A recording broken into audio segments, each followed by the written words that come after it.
गुरु ब्रह्मा गुरुर्विष्णु गुरुर्देवो महेश्वर गुरुर्साक्षात् परिब्रह्म तस्मै श्री गुरुदेव नमः। एकम नित्यं विमलमचल सर्वादिसाक्षीभूतं भावार्थितं त्रिगुणरहितं सद्गुरु तं नमामि। बोलो सद्गुरु देव की जय, सनातन धर्म की जय। पधारेला सर्वे हरिगुरु संत की जय। हनुमान जी महाराज की जय। આજના આ મંગલમય એવા પ્રસંગે ડભાળ ગામની આ તીર્થભૂમિ અને હનુમાન દાદાનું આ પટાગણ એમાં આજે જે અહીંયા એકતા મંડળ આજે દર વદ પચમે ભજન સત્સંગનો એ કાર્યક્રમ રાખી અરસ પરસ સંત મહાપુરુષોનો સંત દર્શનનો જે યોગ બનાવે છે, સૌ પ્રથમ જે આજના દાતાશ્રી અને જે સેવાભાવી ભક્તો છે એમને આપણે તાળીથી વધાવીશું। तुलसीदास महाराजे કહ્યું છે कि जब तक रहेगी ये जिंदगी फुर्सत मिले नहीं काम से, कुछ ऐसा समय निकालो और प्यार करी लो श्री राम से। महापुरुषे फक्त ने फक्त परमात्मानी यादी लावવાની વાત કરી છે। તું એની યાદીમાં રહે। અને આજે આપણે એવા એક તીર્થભૂમિની અંદર બેઠા છીએ અને આ તીર્થભૂમિ એ તમારી કે મારી સ્થાપેલી નથી, ઋષિ મહાપુરુષોની સ્થાપેલી સ્થાપના છે। આ ઋષિઓની સ્થાપના છે। અને એટલે કબીર સાહેબે વાત કરી કે कबीरा दर्शन संत का साहेब की आवे याद, लेखे में वही घड़ी बाकी के दिन बाद। मंदिर છે ને એને પણ સંતો એક સંતની ઉપમા આપી છે। કેમ કે त्यो જવાથી તમને પરમાત્માની યાદ આવે છે અને એ જે જગ્યાએ તમે બેસો છો અને તમને પરમાત્માની યાદ આવે છે, સંતનું લક્ષણ છે। જો કોઈના જોડે જઈને બેસવાથી તમને ઉપાધિ યાદ આવે તો ગમે જેટલું આડંબર હોય સાહેબ, પણ તે સંતની ભૂમિકા નથી એ નક્કી થાય છે। સંતનું લક્ષણ જ છે કે એની બાજુમાં બેસવાથી ફક્ત તમને પરમાત્મા યાદ આવી જાય। અને આજે આપણે હનુમાનજીના મંદિરમાં બેઠા છીએ, એમના ધામમાં બેઠા છીએ અને આ તીર્થભૂમિ છે અને કૃષ્ણએ વર્ણન કર્યું છે। अनन्य क्षेत्रे कुतम पापम तीर्थ क्षेत्रे विनश्यति, तीर्थ क्षेत्रे कुतम पापम वज्र लेपो भविष्यति। कृष्ण કહે છે ગીતામાં કે તું દુનિયાના કોઈ પણ ખૂણાથી કોઈ પણ કર્મ કરીને તું આ ભૂમિમાં આવી જા, આ ભૂમિ તને મુક્ત કરી દેશે। પણ અહીં આયા પછી જો તારાથી કોઈ કર્મ થયું તો કૃષ્ણ કહે છે તારે ને મારે ભોગવવું પડશે, એમાંથી છૂટાય એવું નથી। લાલજી મહારાજે બહુ સરસ વાત કરી આપણને કે એક પણ તમે ભૂલ કરી, ગુરુ કોને કહેવાય છે? જેને ગુરુ નથી કરાય, ગુરુ નથી કરાય એની ખબર જ નથી। નુગરો એને કહેવાય છે કે જે ગુરુના સાનિધ્યમાં આયા પછી ગુરુના વચનમાં નથી રહેતો એ નું કરો સાહેબ, કોઈ જગ્યાએ એને સ્થાન નહીં મળે. અને એટલે લોયાને વાત કરી હતી લાખાને કે જીરે લાખા વચન ચૂક્યો નર 84 જાય. જો વચનમાંથી નીકળી ગયા આપણે, અને આ તો પવન પુત્ર હનુમાનનું સ્થાન છે, મહિમા એનો છે. આ કોણ બોલી રહ્યું છે?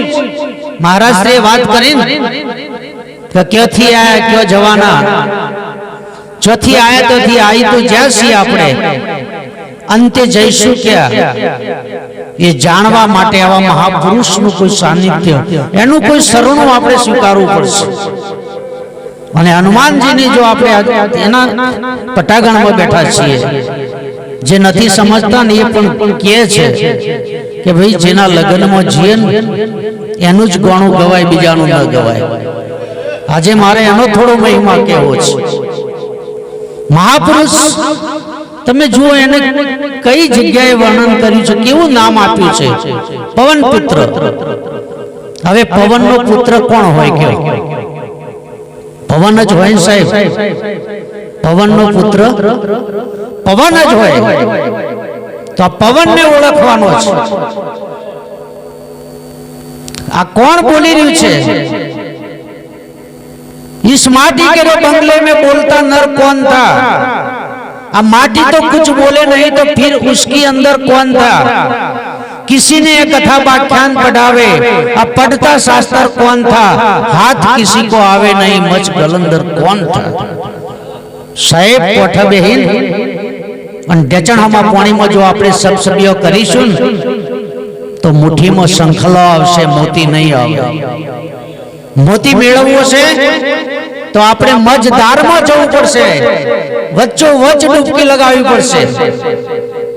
સમી સોચની જે વાણી ગવાણી છે ને સાહેબ, આપણું હૃદય હલાઈ નાખ્યું છે એવી વાણી આવી છે. ઋષિ મહાપુરુષોએ સંતોએ વાણીને સત્સંગ સાખી શા માટે કહી છે? ફક્ત ને ફક્ત આપણે સમજવા માટે કે શું કહી રહી છે. પવન પુત્રની વાત કરું, હનુમાનની. માતાજીને જ્યારે રાવણ લઈ ગયો ને એની વાડી કોને ભેળાઈ હતી? હા, પણ આપણને એ હનુમાન એ દેખાય છે અને વાડી એ બીજી દેખાય છે. આપણને રાવણની વાડી દેખાય કે લંકાની દેખાય છે. અને લંકા કેવી હતી કે સોનાની? આ સોનાની જ છે સાહેબ, ભેળાઈ જશે. રાવણ જ્યારે લઈ ગયો ને સીતા માતાને, લઈ જઈને એને અશોક વાટિકામાં મૂકી છે. પણ અહીંયા બે પ્રસંગ યાદ કરાવું તમને, તમે જુઓ. આપણા પરિવારમાં આ તકલીફ થઈ છે લાલજી મહારાજ. આપણો પરિવાર ગલત માર્ગે જઈ રહ્યો છે. આપણે કોઈનું સહન કરવું પડે છે, એનું કારણ જ આ છે. અહીં મહાભારતનો જો પ્રસંગ લઉં ને તો જ્યારે દ્રૌપદીનું ચીર ખેંચાતું હતું સાહેબ, મહાપુરુષો બેઠા છે, બધા સત્યા છે. અરે ભીષ્મ પિતામહ એટલી તાકાત હતી કે ધારે તે કરી શકે એવા 10 દુશાસન હોય કે રાવણ હોય તો ફેર પડે નહીં, એટલા શક્તિશાળી પુરુષો હતા. પણ એ કોઈએ મોઢામાંથી જુબાન ન ખોલી, કોઈએ કોઈને કશું કહ્યું નહીં, બસ ઊંધું ગાલીને જોઈ રહ્યા. સતીઓના વચ્ચે, સભા વચ્ચે સતી ચીર ખેંચાણું. અહીં આ બાજુ તમે જુઓ, અશોક વાટિકામાં રાવણે માં ભગવતીને બિરાજે છે, એની આજુબાજુ કોઈ નથી, તો સત્તા રાવણની ચાલે છે. પણ જ્યારે લઈ ગયો ને તરત પહેલા જ એને મંદોદરીએ કહ્યું, રાવણ તે ખોટું કર્યું છે, આ તારાથી ન કરાય. એને સામે એના પુત્રએ કુંભકર્ણએ વિરોધ કર્યો કે તમે આ ખોટું કર્યું છે, જે રામના ત્યોથી લાયા છો ને એ બહુ મોટી ભૂલ છે. ત્યાં એના ભાઈએ પણ વિરોધ કર્યો, આ બધાએ વિરોધ કર્યો. અને જંગલમાં પણ સીતા સુરક્ષિત રહી છે. એનું કારણ ટકોર થઈ છે. અને એને મંદોદરીએ તો એટલા સુધી કીધું કે રાવણ, તું જે ખભા બેહારી લાયો છે ને એને તું જેવી તેવી ના સમજતો. એ તારું મોત છે, તારો કાળ છે. અને અહીં સંત ને સદગુરુ જ્યારે આપણને મળે ત્યારે એ કહે છે, વાત કરી લાલજી મહારાજે, આપણને સુસરી ઉતરી જાય અંદર. એમ સંતનો શબ્દ છે સાહેબ, એ બધા આવરણો તોડી દે. કારણ કે જેમ આપણા હાડકામાં કોઈ તકલીફ થાય ને અને એક્સરે મશીન જોડે જો ડોક્ટર જોડે, ત્યારે તમારી રૂવાટી, તમારી ચોબડી, તમારું લોહી, તમારું માંસ એક્સરે માં કશું જ ના આવે સાહેબ. ફક્ત તમારું હાડકું કેવું બગડ્યું છે એ હાડકાને જ અંદરથી ખેંચી લાવે. સંતની દ્રષ્ટિ પડે મને દુઃખ એક વાતનું થાય છે કે આપ સૌ બધા જો ખોટું લાગે તો મને વાંધો નથી. હું એવું નહીં કહું કે મને માફ કરજો, મને ન બોલાવજો, પણ જે ઊંઘી રહ્યા છે એ આપણા કરતા સારા છે સાહેબ, કે અત્યારે એમનો મોઢો ચોખ્ખો છે. અહીંયા આપણે જે બેઠા છીએ ને, કોઈ બીડી પીવે છે, કોઈ મસાલો ખાય છે, અહીંયા બેઠા છીએ, જો આટલા સુધરી જઈએ ને તો આખી દુનિયા સુધરી જઈએ એમ આપણે માની લઈએ. આ ગોદડીમાં બેસવું સાહેબ એ ગમે તેવાનું કામ નથી. આ પાથરીસન જાજમ ધર્મ સભા છે, પરમાત્મા અહીં પ્રગટ છે અને પ્રગટની બાજુમાં આપણે બેઠા છીએ સાહેબ. અને સંત આપણને શહેનશાહ બનાવે, ક્યાં સુધી આપણે ગુલામીમાં રહીશું? અને જે મસાલા ખાઈએ છીએ, બીડી પીએ છીએ, સિગરેટ પીએ, ગોજો પીએ, દારૂ પીએ, આપણે બધા મનના ગુલામ છીએ સાહેબ. મનનું કેવું કરીએ છીએ એટલે કરીએ છીએ. અને એટલે મંદોદરીએ કીધું કે તારા ખભા તારો કાળ આવ્યો છે. અને રાવણ, આજે મને સપનું આવ્યું છે, આજે મને સપનું આવ્યું છે, તારું મૃત્યુ નક્કી છે. પણ આ મૌન, અને જે મોની જાય એને રાવણ પણ ના કહેવાય. આપણે જો મોનીએ તારી નામન આપણા હું ફેર સંતોના વચનો માનીએ છીએ આપણે. અને એટલે મંદોદરીએ કીધું, પાછી રે વળાવો રે રાજા રાવણ જાનકી રે, અને આ જાનકી ગઢ લંકાનો કાળ રે. પાછી રે વળાવો રે રાજા રાવણ જાનકી રે. રાવણ પાછી મૂક્યા હવેડું છે, પણ આ મોને એવો નતો. એકાએક સપનું રે આ મંદોદરીને આવ્યું રે, અને મરાણો કોઈ લંકા કેરો ભૂપ રે. પાછી રે વળાવો રે રાજા રાવણ જાનકી રે. રાવણ પાછી મૂક્યા, તારું મૃત્યુ નક્કી છે, શેક આવી ગયું છે હવે. અને આ કોઠાયેલી નાવ તું ડૂબાડીશ નહીં. શા માટે તું આવું કરી રહ્યો છે? પછી આની જરૂર પડી, પછી આવ્યો. પણ આપણને ત્યો એ રહી લંકાની વાત યાદ આવશે. વાડીઓ કોને ભેળાવી? આ મંદોદરી કહે છે, વાડીઓ ભેળાવી રે એ રાવણ તારી વાન રે, અને તોડ્યા કોઈ ડાળમ ચંપાના આ છોડ રે. આ વાત આવે કે વાડીઓ વાનરે ભેળાય, એટલે હનુમાનજી ત્યાં વાનર સ્વરૂપે ગયા હતા. પણ અહીં સંત મહાપુરુષ કે છે આ વાડી કોણ ભેળાવશે? વાનર. આની અંદર જે પવન ચાલે છે ને સાહેબ, એક દાડો એના ભૂક્કા બોલાઈને જતો રહેશે. એ પવનને ઓળખી દેજો. ईश्वर को जान बंदा वही तेरा मालिक है. ईश्वर को जान, ईश्वर. આજે સ્વર ચાલી રહ્યો છે કબીર સાહેબે કહ્યું છે, અને સંત મહાપુરુષોએ લાલજી મહારાજ આપણે તો બહુ સપનો લઈને બેઠા છીએ, જીવન 2 દિવસનું આપ્યું છે, એક જન્મ અને એક મૃત્યુ. આ 2 દિવસનું જીવન છે, જેના ચેતન થઈ જવું હોય થઈ જજો સાહેબ.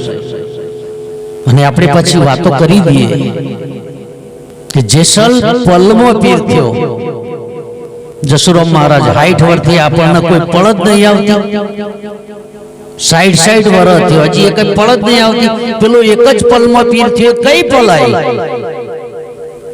અને પાછા કહીએ કે જેસલને જ્યારે તોરલ મળી અને શરણાગતિ સ્વીકારી અને 2.5 હાથની તલવાર હતી મૂકી દીધી, તો બીડી તો મૂક 2.5 ઇંચની, પછી તલવારની વાત કરજે. હા, આ જે લખાણ છે ને એ છોડવાના. જે સળ આપણા અંદર જે સળ પડેલું છે સાહેબ, એને છોડવાનું, એને નીકાળવાનું છે. દુશ્મન હોય ને તમારું ગમે જેટલું ખરાબ કર્યું હોય એના શરણે જતા રહો સાહેબ. મહારાજે સરસ વાત કરી, તમારે કોને નમવું છે? તમે અહીં જસુરામ મહારાજના ખોળામાં નમી જાઓ ને, એમને નથી નમતા સાહેબ. તમે તમને નમો છો, પણ ક્યારે? સદગુરુ ઓળખાવે ત્યારે. તમે કહો છો બ્રહ્મ નિરાકાર છે, આપણે કહીએ ને અહીંયા વાત કરી હાલ કે નિરાકાર ને સાકાર ની વાત કરી છે મહારાજે. તમે કહો છો બ્રહ્મ નિરાકાર છે, તો ગોકુળમાં આવીને ગાયો કને ચારી? હા, જશોદાના હાલરડો કને ગવરાયો? કોણ એક્યું અંદર હાલરડામાં જઈને? તમે કહો છો બ્રહ્મ નિરાકાર છે, તો માખણની મટકીઓ કોને તોડી? આ તો દેહમાં પ્રભુ ને પ્રભુમાં દેહ ઉલટ સુલટ સમજાયો. વિચારી જુઓ, આ દેહ વિના પ્રભુ ક્યાંથી આવ્યો? તમારે પરમાત્માનું દર્શન કરવું છે ને, તો ફક્ત ને ફક્ત એક મોકો છે, એક અવસર છે, ઓને સુધારી લેજો. આ જતું રહ્યું ને, કબીર સાહેબે કીધું, શ્વાસ ઉશ્વાસ ને રામ સમર. આપણે બધા કહીએ છીએ, પણ આ ઉતરે એવું નથી અને યાદ રહે એવું પણ નથી. આ તો જો યાદ આવી જાય ને એનો બેડો પાર છે. અને દાસત્વ, આ તમે હોય આના ભલે કોઈ આપણાથી કહેવાય એવું નથી કે પથ્થર, કારણ કે એના અંદર અગ્નિ તત્વ પડેલું છે સાહેબ. પ્રગટ કરવા વાળો જોઈએ. જળની અંદર પણ વિદ્યુત છે, પવનની અંદર પણ એ જ છે. જો વોશ કસાતા હોય તો જોજો જંગલમાં, જંગલ હળગન ત્યારે કોઈ હળી ચોપવા નહીં જતું સાહેબ, એના હાથે જ હળગસ. કારણ આપણે આપણને નુકસાન આપણા હાથે જ પહોંચાડીએ છીએ, બાજુવાળો નહીં. એ તો એને નિમિત્ત બનાવીએ છીએ. આપણા લક્ષણ એવા હોય એટલે આપણને બધું થાય છે. આ લક્ષણ નહીં છૂટતા એટલે. અને એ હનુમાનજી, હું પણ કહું લો કે આ જગ્યા છે કોની? હનુમાનજીની. મહારાજ મંદિર હનુમાનજીનું, મૂર્તિ હનુમાનજીની, અંદર દીવો સહી હનુમાનજીનો, ઉપર ધજા હનુમાનજીની, શિખર હનુમાનજીનું. હનુમાનજી ચોસ્યો. આ તો બધું યુવાનું છે. એનું દર્શન કરવું હોય તો સદગુરુના શરણમાં જજો, એ તમને બતાવશે. પછી તમે મૂર્તિના આગળ જઈને ઉભા રહો ને સાહેબ, મૂર્તિ ના હન તો પછી આ પગથિયે પગ દેવો નકામો છે. અહા, મૂર્તિ તમારા સામે કેમ ના આવે? અને જો કદાચ એ મૂર્તિ ના હતી હોત ને, તો 56 મણની મૂર્તિ હતી બોડાણાએ સાહેબ, તુલસીના પત્તામાં તોલી છે, ના તોલવાની હોત. તમે શું વિચાર કરો છો? પરમાત્માને કેમ પણ ઓળખવું મુશ્કેલ છે. કોઈક મહાપુરુષ આપણને મળી જાય ને, નહીતર અત્યારે એમને સરસ ટકોર કરીએ. સોદો કરો ને સાહેબ તો બરાબરિયાથી કરજો, ગમે તેનાથી સોદો ના કરતો. તમે એક છોડી છોકરાનું હગું જોવા જાઓ તો કેટલી તપાસ કરો છો, કેટલું જુઓ? ખાલી એક થોડા સમયનો સંબંધ, અને આ તો ભાવ પાર લઈ જવાનું છે. ગમે તેનાથી સંબંધ ના કરો. એવા પૂરાથી પૂરો કોઈ મળી જાય, શિષ્ય સુરો અને સદગુરુ પૂરો. આપણા અંદર પાવર હોવો જોઈએ શિષ્યપણાનો. અને કેટલી મહત્વની વાત કરી માતા પિતાની, પણ એનું આ કોણ હોફળે છે? આ વર્ષોથી જગ તમે જો કૃષ્ણ થાકી ગયા, રામ થાકી ગયા, બુદ્ધ થાકી ગયા, મહાપુરુષો 4 થી આની આ વાણી લઈ અને ફરે છે. જગત જેમ છે તેમ પડ્યું છે, પણ આપણા હાચું કયું લોયાણે લાખાન જીર લાખા ત્રિવેણી એ તાપથી જગત બળે, અને એનો ડાગ તમને ન લાગે લાખા રે એ ગુરુજી એ મળે તો તાળા ઉગડે. આ એના વગર મેળ પડે એવું નહીં. તાળાની વાત આવી, આટલી થોડી વાત કહી સમયના અનુસંધાને તાળાની વાત આવી. તાળું કેમ ખોલવું પડ્યું? સદગુરુ જ કેમ ખોલે? બીજા ના ખોલી શકે? અને કયા તાળાની વાત કરી? જ્યારે આ દેહ માના ઉદરમાં હતો ને ત્યારે આ જે 9 દરવાજા છે ને દેહના, એ 9 દરવાજા બંધ હતા. 2 આંખ, 2 કાન, 2 નાક, મુખ અને મળમૂત્ર. આ 9 દરવાજાથી કોઈ પણ ક્રિયા થતી નથી. સંતોને શાસ્ત્રો એવું કહે છે કે એ સમયે 10મા દરવાજાથી પરમાત્મા હાથે એનો દોર હતો અને એનાથી આની વૃદ્ધિ થતી હતી, વિકાસ એનાથી થતો હતો ગર્ભની અંદર. પણ આ જ્યારે બહાર આવ્યો અને પવન તત્વ જેવું લાગુ પડ્યું, પવનનો પસારો થયો, એટલે આ પેલા 9 બંધ હતા એ ખુલી ગયા અને 10મા ઉપર થઈ ગયું લોક, તાળું લાગી ગયું. ગુરુગમ કેરી કુંચી કર લે હર લે મોહ કા તાળા, એ તાળાને તમે દૂર કરો તો ગઢ ભીતર અજવાળા સંતો ફેરવો નામની. આપણે મણકાની લઈને બેઠા છીએ, એમાં મેળ નહીં પડતો. માળા નામની ફેરવવાની છે. અને એ તાળું ક્યારે ખુલે? કોક સમર્થ પુરુષ મળી જાય જેના અંદર ગઢ ભીતર અજવાળું હોય. સાહેબ, જેના અંદર પ્રગટ દીવો હોય, જેને પ્રગટાયો હોય, એ જ બીજાનો પ્રગટાઈ શકે. એને જ અંધારી રાત હોય તો બીજાનો મેળ પડાયો. આ તો એક રાજાનો ઘોડો હતો, ઉપર જેલો થોડું નેચા આવવું પડે મારે. આ ઘોડો કોઈને સવાર નતો થવા દેતો. એને વરંડામાં ઉપરથી ઘાસ ને પાણી નાખવામાં આવતું હતું. બહુ તોફાની ઘોડો હતો, કોઈને ઓળખાય તો. એકવાર રાજાએ ઢંઢેરો પીટાયો અને કહ્યું કે ભાઈ આ ઘોડા ઉપર નગરમાંથી જે કોઈ સવાર થાય એને ઘોડો અર્પણ એને આપી દેવો. ત્યારે આપણે લલુભાઈ જેવો કોઈ ચેતન પુરુષ હશે, એને પીડું ઝડપ્યું કે ઘોડા ઉપર સવાર હતો. આખું નગર જોવા મળેલું છે. આ વરાંડો ઠેકીને અંદર જોયું, ઘોડો તો અંદર પટપટાઈ રહ્યો હતો પૂંછડી. અને એને કહ્યું કે ભાઈ આ ઘોડાનું મુખ એ સૂર્ય તરફ કરાવો. ઘોડાનું મુખ સૂર્ય તરફ થયું એટલે આ પુરુષ પાછળથી જઈને પૂંછડીથી હાથ ફેરવતો ફેરવતો પીઠ ઉપર થાપ મારી સલાંગ દઈને ઉપર ચડી ગયો. લગામ પકડી આખા રાઉન્ડમાં ઓટો માર્યો.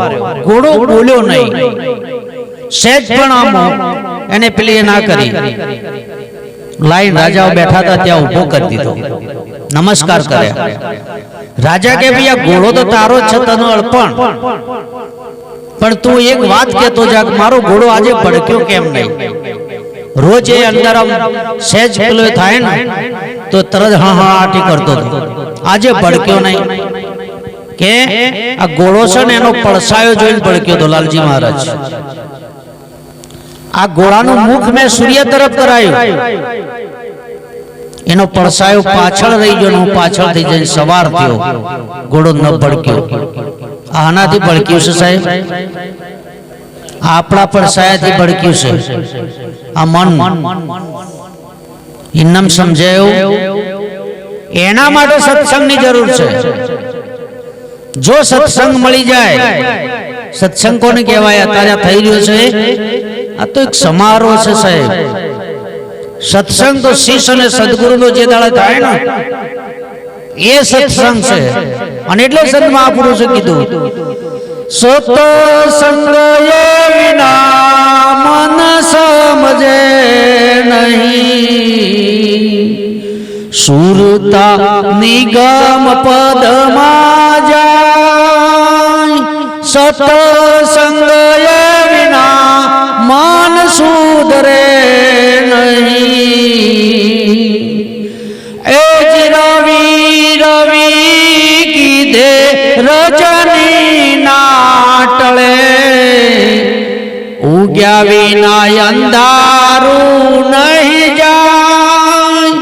રવિ રે ઉગ્યો દુર્ગમ જ્ઞાનનો, તેથી અજવાળા હોય.